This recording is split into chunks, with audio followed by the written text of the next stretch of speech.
My name is Lon Safko, co-author of the Social Media Bible, published by John Wiley & Sons, the most comprehensive book ever written on the subject of social media.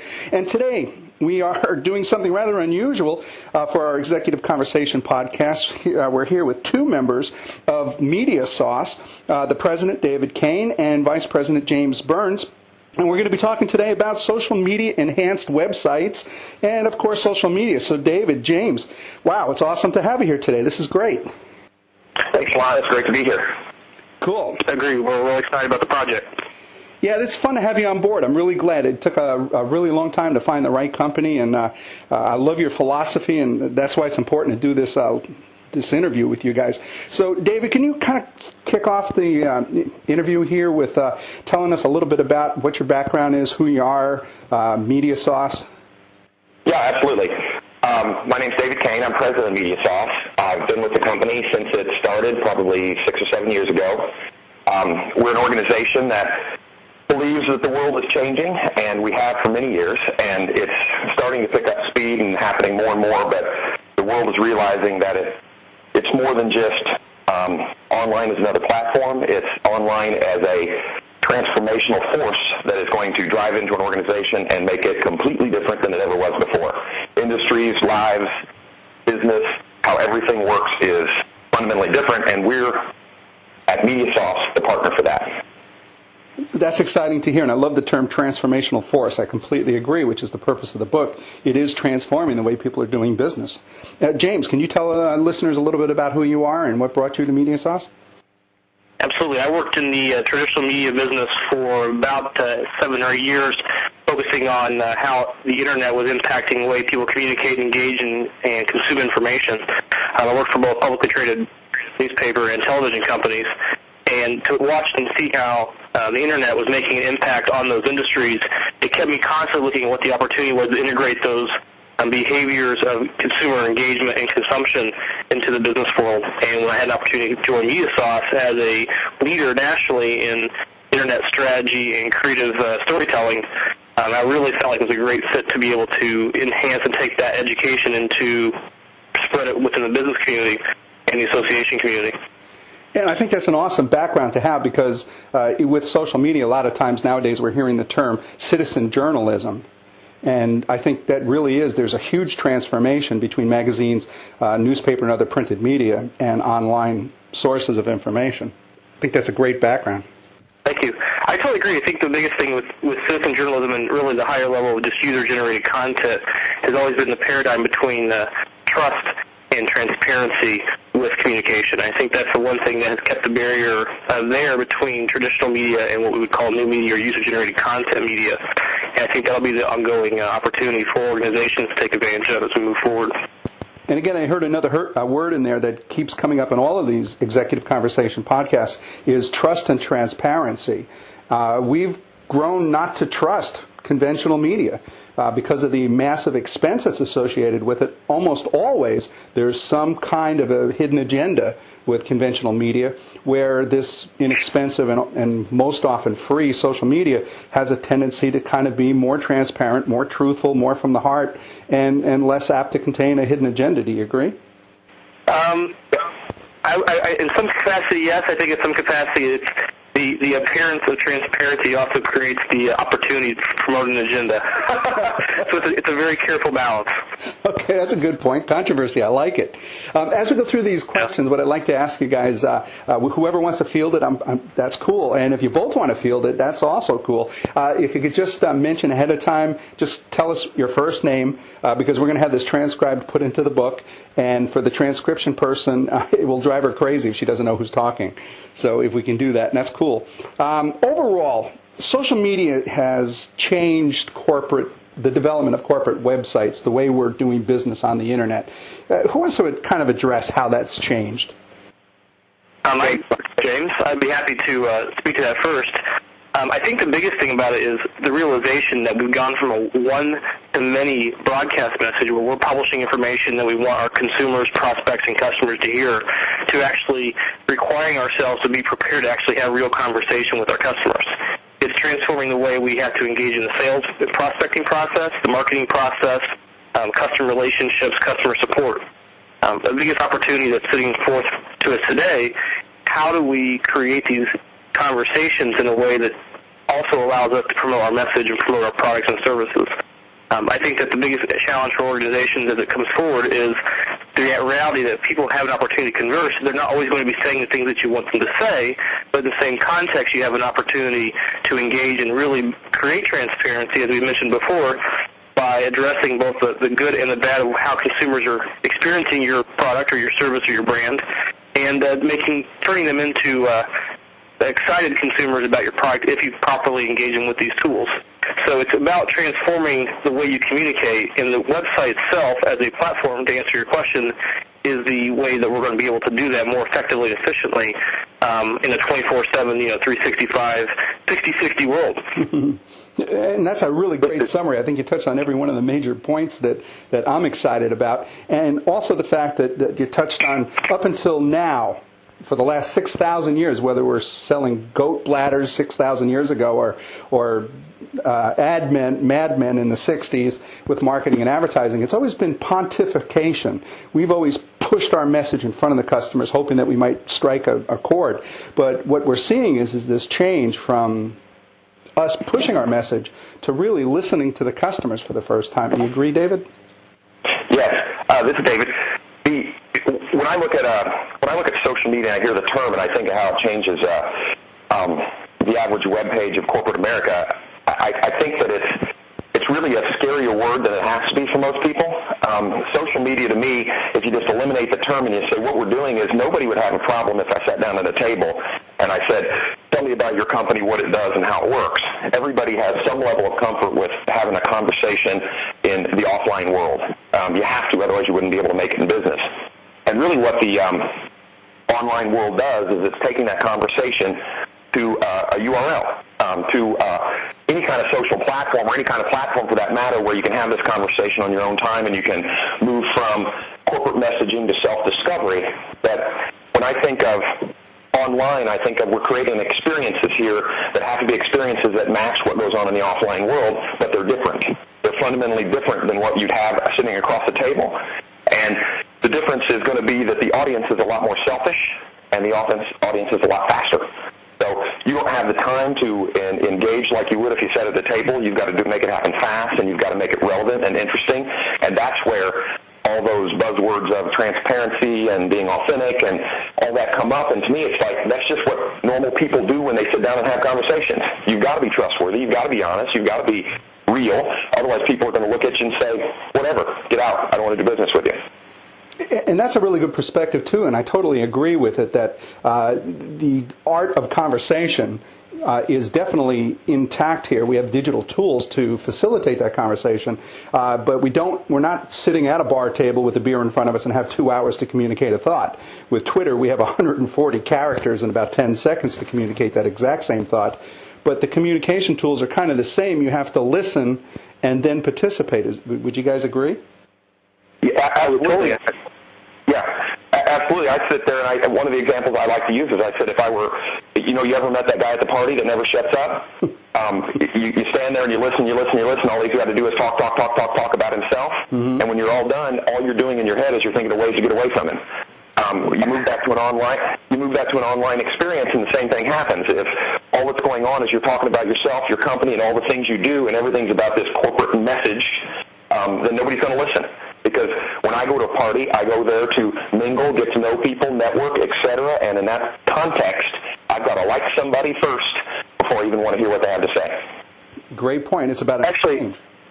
I agree, David. I think that's an awesome example of how we react in the online world versus in addition to the real world. I want to point to the one difference between having that face-to-face real-world conversation and a digital conversation is that everybody else gets to listen in, because generally speaking, it's not in a private setting or a secure setting, it's in a public setting. So you not only have this conversation taking place with those prospects, but there are going to be thousands of people and thousands of prospects sitting around watching you have that same conversation without even telling you they're there. So you lack the anonymity or the privacy that you might receive in the private or real world, and move it into a public space where everyone thinks they can have the opportunity to listen, even if they don't want to necessarily tell you they are. And yeah, and you make a great point there, James, because that drives right into the whole idea of how a lot of business leaders look at this and start worrying about liability and what these conversations are and how they're taking shape. And it's something I really hadn't thought of, because when I look at that comment to say we're concerned about what people are saying about us, well, what are your salespeople saying when they meet people face to face? You don't have recorders sitting at those tables, but the difference is you also don't have the whole world listening in. Yeah. So it's quite a different conversation. And I think the same could be said, too, is what happens when you as a company aren't at that conversation. You're not having that conversation. You're not blogging. You're not out there. I think that has a negative effect as well. You're not at the party. You do have to, this is James, you do have to be seen, and that's the big thing with companies who aren't being seen at the party, who aren't being seen in the conversations online, are the ones that are missing the opportunity to get customers who are prospects to become customers. And that's our goal. I mean, the two goals is to retain customers and to convert prospects. And social media is an incredible set of tools that does that. Let's talk just for a second about those tools, if we could. When you create a web presence, you hear things like blogs and Flickr and Twitter and email collection, and the list just kind of goes on and on. It's kind of confusing. What's the right tools? How do you start? How do you pick the right tools for your corporate website? This is David. I would say that there's so many tools that when we meet people, a lot of times what's happened is they either become paralyzed by so many options and they make no progress, or worse yet, they just go out and say, they use the just try something approach. So they amass a bunch of tools and they decide whatever's hot and being used, or they've heard about or they've read about, and then they just start saying, let's implement that, let's implement this. The reality is we make a likeness to building a house. When you make a decision, if you were going to build a home, you wouldn't just send out a backhoe and start digging. You wouldn't start your home building process by going to the furniture store, although my wife does. But regardless, and I say that, but it's kind of true. Some people, I guess, would start at the furniture store and pick out what they want a room to look like. But still, fundamentally, if you're starting at the furniture store, you've made a decision about what you want that house to do. So there's a difference between what type of home you build if you're retired and no kids versus if you have a family of 6. So how you look at your business and fundamentally what you want to accomplish there and how you want to live is going to be how you decide what your web presence and that experience should look like in the context of what you're going to do there and what kind of audience is going to be coming over. So if I'm going to be a big entertainer, then I want a house that's built for entertainment. If I don't want anybody over and we're going to raise a family, then I might have a whole different layout. But in any case, I don't start with experimentation. I don't get caught up in the fact that there's so many choices.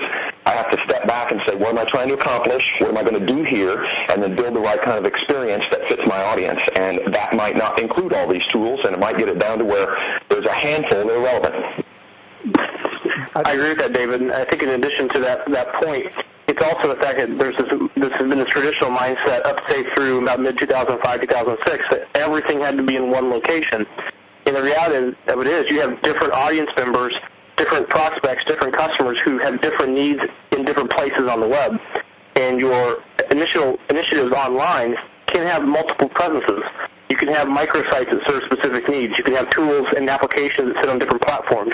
You can have your own site that has different integration with each of those pieces that serve your different audiences. For so long, people have tried to be everything to everyone that they want to serve on one site.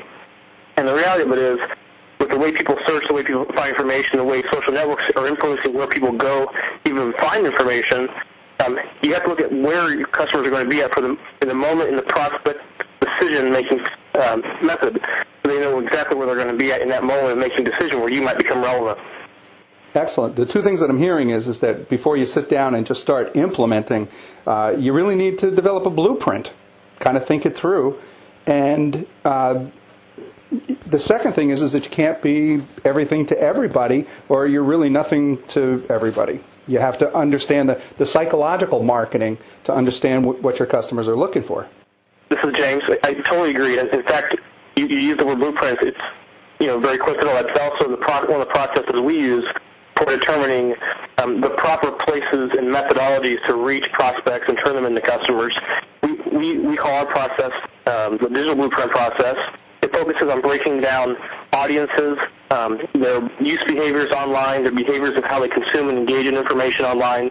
they created strategies and tactics to hit certain goals based on where those audiences are going to be at. And that process is a plan that's architected specifically for an individual business. The biggest challenge we see when we work with different businesses, the first question we tend to hear is, well, do I need a blog? Do I need a Twitter account? Do I need these things? And how much is it going to cost me? And like, those are the wrong questions to start with. We'll get to those points, but we have to first start with what do you actually want to accomplish online and who do you want to reach? And then let's move from there. So don't jump into the tactics until you understand the strategy. Exactly. Now, you guys also have some kind of a copyrighted formula, the vision gap or something we've discussed. That's pretty clever. Can you just give us a quick overview of what that is? I'd be happy to. This is James. The vision gap is sort of our CEO's brainchild, Brian Gray. I have to make sure I give him credit because it's really something that he sort of brought to the table as sort of a format for how we see organizations' opportunities to succeed in life. You think about all organizations are perfectly aligned to get the results that they get. In other words, everything that you're doing today, if you want to change them a year from now, 2 years from now, 3 years from now, you probably continue to get the same kinds of results, whether it's with sales, marketing, product development, business development, etc. We call that your present path. In the context of what we seek to work with organizations and how we seek to pull off really big things, organizations should recognize if I were to change something today, if I were to aspire for something higher, bigger, and greater than we could ever achieve doing the things we continue to do, what would that be? We call it the highest aspirations. And once you identify those highest aspirations, these are big things, like really big things, like if your life depended on it, big things. If your business's success or failure depended on it, big things. We look at the difference between your highest aspirations 2 or 3 years from now and your present path, and we say, what is that difference between those spaces? And we call that your vision gap. And specifically, we look at what would it take using these digital social media tools to help you pull off your biggest aspirations to succeed long term. Wow. Well, that's an incredible way to develop. That's our best way to start to develop this blueprint. It absolutely is. And in fact, for us as an organization, it helps us align with the kinds of companies that really do want to pull off big things. David, do you want to talk about in the context of that, like how it helps us identify what organizations really seem to work well with MediaSauce? Yeah, absolutely. Thanks, James. What I was going to comment there is, like, James does a better job of articulating that than I would, but I would say we live that model.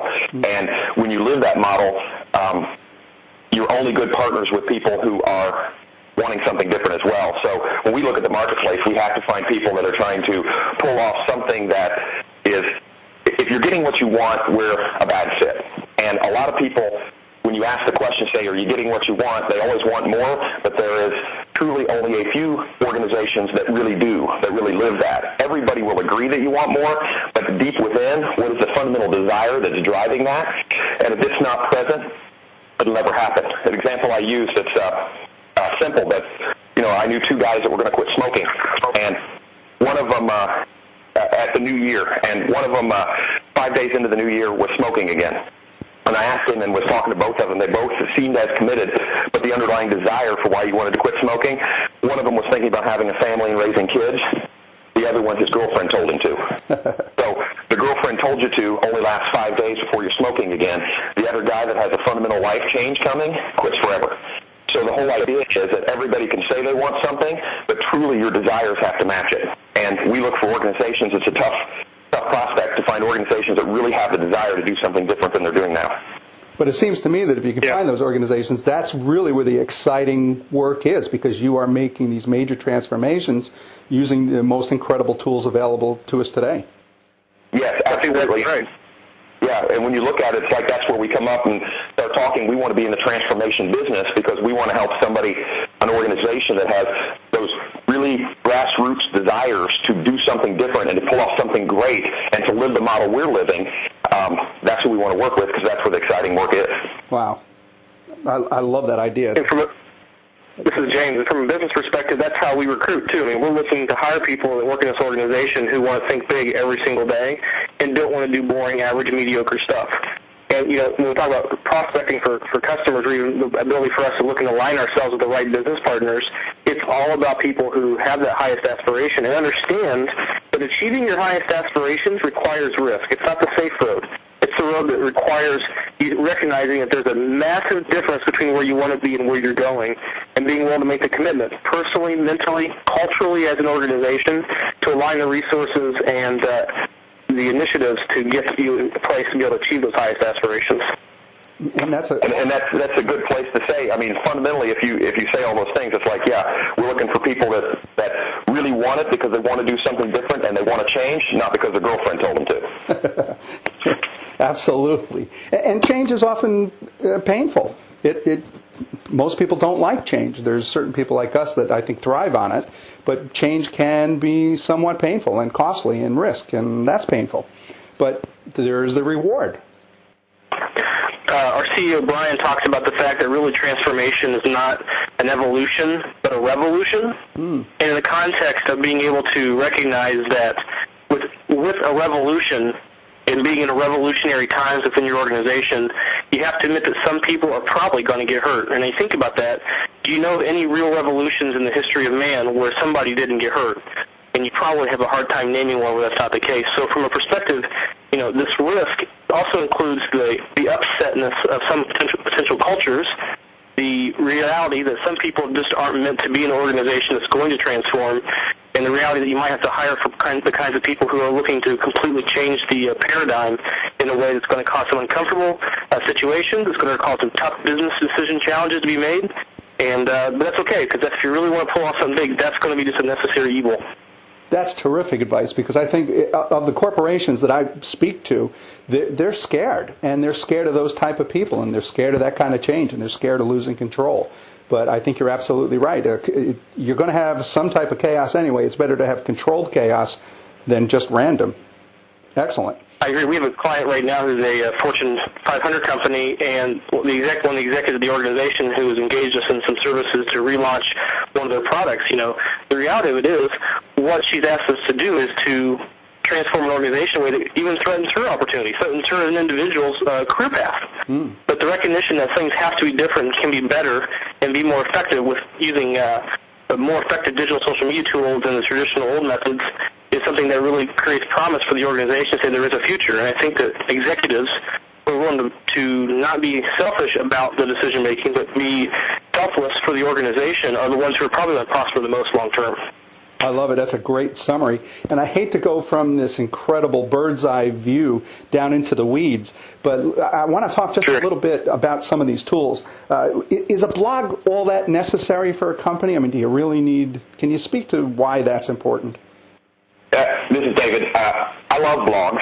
I love them. I read them all the time. I'm not much of a blogger myself, which sounds contradictory, but I think that blogs as a social media tool, my thoughts on social media are always this. It's like you have to do what fits you, and blogging doesn't seem comfortable for me just yet. Neither does Twitter. I pay attention to both of them. I'm involved in both of them, but I always liken social media to just how the social world works. I'm a 40-some-year-old guy with 2 small kids, so I don't go to the bar every night. And that's kind of what Twitter is to me. I may be interested in it, and I can bring it right into my phone and pay attention to it, but blogging, the same thing goes. It's something I read, and it's my major source of information. We use it as an opportunity to drive traffic to our site, but we're very strategic with how that happens. In other words, I think a lot of organizations would say, oh, we need a blog, let's start blogging, and then the topics aren't really centric to a strategy of what you're trying to accomplish. So, for instance, you can have some outlandish blog post that generates 100 comments, and if there are 100 comments from people you don't want to talk to or aren't in your audience pool or aren't anybody who's going to drive a transaction or cause something to happen within your business, then I'd much rather see a more pointed blog post that had 4 comments from people that were our audience and we were creating conversations with the people that we're going to do business with. So when I look at blogs as an example of a tactic, I'd say I love what they do. Primarily, we use them to drive traffic and to get our customers engaged in conversation, and as a platform to put out thoughts and topics that establish ourselves as thought leaders and get the dialogue started. But we make sure always that they are based on a strategy that fits our business. And I think that's I totally agree. And being a blogger by itself isn't the answer to driving business. There are hundreds of companies who have blogs that don't generate any business whatsoever because they blog without relevancy or content that's unique or insightful. I think part of the opportunity for an individual to become a blogger is to be able to share and showcase a level of expertise or insight that others don't have. That's what makes them successful. blogs as a fundamental tool for business is good, because blogs with the proper use can drive traffic for long-tail searches on search engines, because they're highly optimized specified content that is typically very search engine friendly. Products like WordPress and others provide fantastic SEO capabilities, so that when people are doing searches for very niche topic areas that you might have written about, you can drive business and awareness to your organization for that topic. To blog for the sake of being heard isn't necessarily the value within doing it. It's the driving opportunity that David mentions in terms of having a reason, having a strategy, and being aligned with that strategy with everything you do around it. I'll use a great example of MediaSauce. We have some individuals at MediaSauce who blog on a frequent basis on a personal level. It's all about their thoughts and ideas on really cool creative art concepts for the web. And that works very well for them in terms of creative expression. And so in some capacities, those blogs align very well with some of our strategic initiatives as an organization to showcase our skill sets and abilities to deliver really highly interactive and engaging content. On the same note, we can make posts about my experience last night at Pizza Hut, or I can say about my experience yesterday buying a GM vehicle, which are interesting but not necessarily relevant to social media, unless I find it a perfectly aligned message with the strategies that fulfill our business. And I think the challenge for organizations who choose to blog is to, one, find someone who's going to blog who is engaging and insightful, and then two, understand and clearly communicate the expectations of the blog's alignment with the strategy to lead to results. Wonderful. And the more that I get involved in social media, the more I keep likening the marketing to being at this proverbial cocktail party. If you just go into the cocktail party and just continually blog or talk about yourself, you're going to lose the interest of the people around you. But if you have this, what's in it for me, if you're adding relevant, good content to that conversation, then you'll have everybody's attention. Yes, I completely agree, Lon. Cool.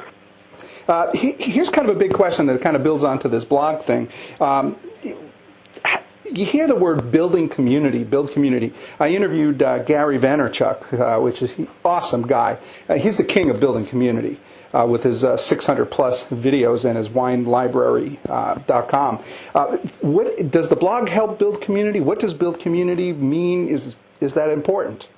This is David. I'll go first because I've got a simple response to that. It really fits with my comparison to how offline works. It's like the term community to me comes from, a neighborhood, how you live and interact in your personal community. So when I live in a subdivision that the houses are very close together and everybody's has to become acquainted with one another, and you develop good friendships in there. And there are some people that you are less friendly with, but everybody knows everybody to some degree. When I operate in this community, there is you establish those friendships by being fair, honest, transparent, good conversationalists, all those kind of things, and then you find people with the same kind of interests.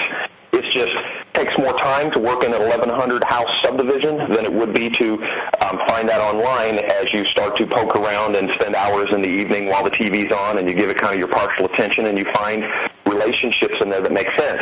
But the whole idea of community, what the word's from, is friendship, and I'm not friends with anybody that I think is dishonest, that I don't know anything about, and I think they're unfair. My friends, on the other hand, are people who are real, like me, share common interests, good folks, people I want to spend time with. And you've got to look at how you create community from the standpoint of how you create business friends, just like you create personal friends. And when you talked about the wine guy, as a fan myself, all the tools he uses and how he acts, it's like I feel like I'm in his living room every time I'm on his site. Trust. It gets back to add to that, I think the idea of creating community. Do blogs create community? Absolutely. When people create and identify affinity to the person who's writing the blog. In the concept of creating community, I think what makes the wine website successful versus, say, other communities that have attempted to launch in it are that, one, it fulfilled a void in a way that no one else had filled yet.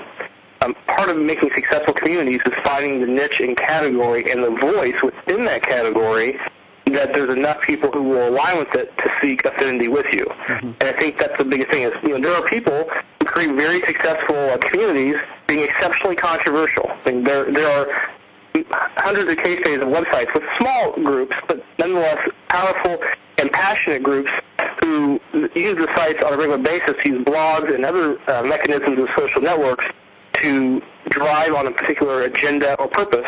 I think the biggest thing that when you're creating this idea of community and you're aligning it with your organization's products or services, identifying what might people be most passionate about, and more importantly, who can we have lead those conversations in a way that has a transparent appearance of passion, belief, and knowledge.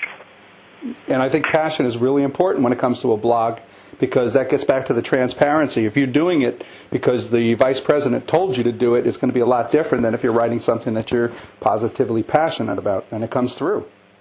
Yeah, this is David. I agree completely, because that goes back to the whole thing. It's like, did your girlfriend tell you to? And when you look at it instead, in an organization, a lot of times that's how it starts. It's like, everybody blog. I don't care, blog. And then what happens is people use that as a forum just to say stuff. And if you're saying stuff that doesn't matter to your business or what you're trying to accomplish, then it's just stuff. Then it just gets cluttered and messy, and you start attracting people that don't have any interest. And it doesn't do anybody any good. And I think that organizations should be taking a more calculated approach to how that happens. And you find people that are passionate about subjects. We call them ambassadors in our organization. We find those ambassadors that match up with different pieces of social media and that they're very passionate about, and they're on all the time, and there's nothing you have to force, and we make them responsible for it. Then they're the content specialist, and they're the person that brings the things to the table and informs the entire organization about a complete understanding of that platform. Excellent. And I love the word ambassador, because the marketing and public relations and communications department isn't necessarily usually the best ambassador. They're great when it comes to the technical application of communication, but often it's the line person. It's in a lot of cases it's the receptionist who's really the ambassador. Yeah, that's a great point. And I look at it and I go, to every single person out there running a business, it's like there's somebody in your organization that is a perfect fit for the social media tools that you want to use, and it may not be your VP of marketing. Excellent. And that's okay. Yeah, and that's a strong statement. Great. That's going to scare people, especially that VP. When we're talking about two-way communication, I mean, that's what we're talking about now is two-way communication, because by creating a blog, you get the opportunity to have people comment. What I hear often from the companies that I do consulting with is that they're afraid to start a blog because they don't know how to control the message. It's always about keeping it on message, keeping the corporate image, and limiting liabilities. Can you speak a little bit about approving and spamming and deleting comments and how to manage the whole blog thing, and that you can actually keep some control on it? James, go ahead. James, I'd be happy to answer on that. The biggest fear, I think, when people are participating in blogs and other social networks that the company sponsors or manages or promotes is the idea that your competition might come online and try to take over the conversation, potentially misrepresent fact as their own sleight of hand, so to speak, or worse, that dissatisfied customers might come online and actually tell you that they're not happy. There's this immediate reaction, I think, for business executives who don't understand the importance of engagement to say, let's just remove everything. And unfortunately, that's the worst thing that can possibly take place, not necessarily because the consumers who are using the site will see it, because there are certain times where comments are submitted or things are submitted without it being that require approval. The reality of it is, if everybody was perfect, if every business was perfect, we wouldn't have a need for social media to be a reference point for us to make business decisions. Mm-hmm. But the reality of it is we do know that everyone isn't perfect and businesses aren't always going to be a 10 on a scale of 1 to 10, and that there's going to be differences that make the decision of buying their products or services right for me or not. And organizations who can allow that diversity of conversation, in some cases the negative conversation, embrace it and address it, we'll see the biggest success. I use a great example. I used to work with a television station where somebody used to go onto their website on a frequent basis and constantly complain about their coverage. And the general manager of the TV station said, I do not want that person to comment on the site anymore. I want them blocked. And when you look at what the commentary that the individual was saying, it wasn't to be confrontational, it was to make them better. And so the reality of it is the solution was I was able over time to convince the TV station general manager to actually embrace this person, invite them in to be a critic offline, and to help provide insight to how to make them better from a viewer's perspective. And it created a formal viewers panel over time that gave opportunity for those who were the harshest critics or had the highest expectations for the organization to be able to voice their opinion in a way that was constructive and not destructive. And I think organizations across the board have a huge opportunity to look at criticism as an opportunity to either be negative because they just want to be negative, i.e. when the competition storms your site, versus when consumers have honest, authentic concerns and embrace them to make you better. And tell people that you want to be better and that you're embracing their constructive criticism to be better. Absolutely love that, and I full-heartedly agree. Recently, I interviewed Jody Gannant. She's a songwriter and musician. She's absolutely amazing. She was involved in the One Red Paperclip. I think she was transaction number 14. And I just got it. I had spent 14 hours that day writing a chapter, but I wanted to make sure that her podcast got up, and my 2 paragraphs had like 3 or 4 errors. Typographical errors, and that was my fault, and I shouldn't have. And almost instantly, I got a kind of a scathing comment from one of her fans who said, how are you going to write a 650-page book on social media if you can't write 2 paragraphs on Jody Gannant?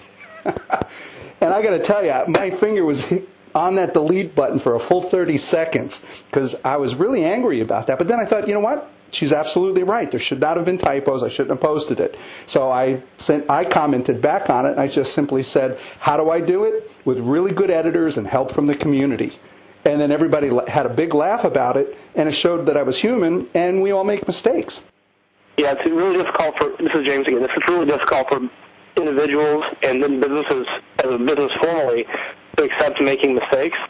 And when organizations online admit mistakes and then take the effort to correct them, it not only tells the existing customer who's having the issue that you care about them as an individual and as a source of income, but it tells all the prospects who are anonymously watching and reviewing what you're doing to recognize that you are a company that has an interest in the individual customer and be more influenced to make a purchasing decision with you. And you care and you have integrity. This is David. I would also say, too, the conversations are happening. It's where do you want them to happen? And everybody's got to be concerned with their online reputation, just as you have to be concerned with your reputation in general. And that being said, those conversations are occurring out there in the online world, and why not host them? Yeah. I always look at those conversations that occur, and I think one of the things that's another point, it's not a subtlety at all, but it's like work towards creating conversations, not arguments. And arguments are what happen when you don't like what somebody says and you respond harshly. Mm-hmm. And I speak a lot, and a lot of times when you look at a room and you say there's 100 people in here listening to what I have to say, how many of them are liking it? And at the end you do this evaluation to understand your performance. Right. That being said, it's like, what do you do with those evaluations? Do you throw them in the trash when there's criticism there, or do you try to make yourself better from it? And I think that's really the difference of how a company is successful or unsuccessful in this. If you look at those criticisms or suggestions, or however no matter how harsh they are, they're opportunities to reach out to somebody to make yourself better. And if you don't want to or appreciate that, then it's the equivalent of speaking to a large audience, taking all the negative things, throwing them in the trash, and saying, well, they just don't get it. Absolutely, and you're doing this publicly. There's a catharsis that you're showing everybody that you care. Yeah, and it's not healthy for an organization. Exactly, and again, to liken it to this fictitious cocktail party, you're at the party and you hear a group of people across the room talking about you and kind of dissing you. Well, what are you going to do? Are you just going to stand on the other side of the room, or are you going to step into the conversation and just add your perspective and apologize or whatever is necessary, and then by the time you leave that group, the entire group knows that you have integrity. Exactly. You're not going to walk over there and fight with them and create an argument about it. You're going to try to politely get yourself into a better spot with that group, and that's what online, because it's more anonymous, it's easier to get into some kind of harsh conflict, as we've all experienced through email. Sure. The same thing's going on online. It's on a website or a forum. It's easier to be a little more critical, a little more harsh there, and I think that's just you've got to be the better person. You've got to make a conversation out of it rather than creating an argument.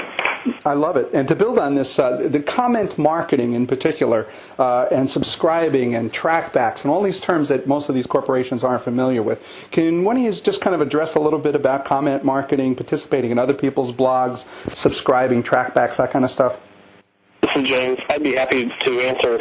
the biggest opportunity that businesses have is, instead of trying to spread your message through your own materials, is to go out and find where people are already talking about you, your services, and or your competition, and engage and participate in those conversations.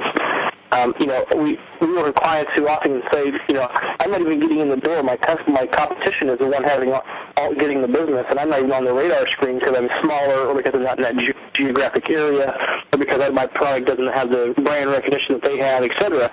And I say to them, your biggest opportunity is to actually create an outbound marketing communication strategy online, where you actually go out and find what people are talking about them or you, and doing so in places that are off of your site, off of your normal communication or formal communication channels, and talking about yourself. And it doesn't mean blatantly doing self-promotion in the context of, hey, buy James Inc. services instead of Mike Inc. services, because James Inc. services are so much better. It's not that. It's actually being a part of the conversation like you're a real person and not just a marketing machine.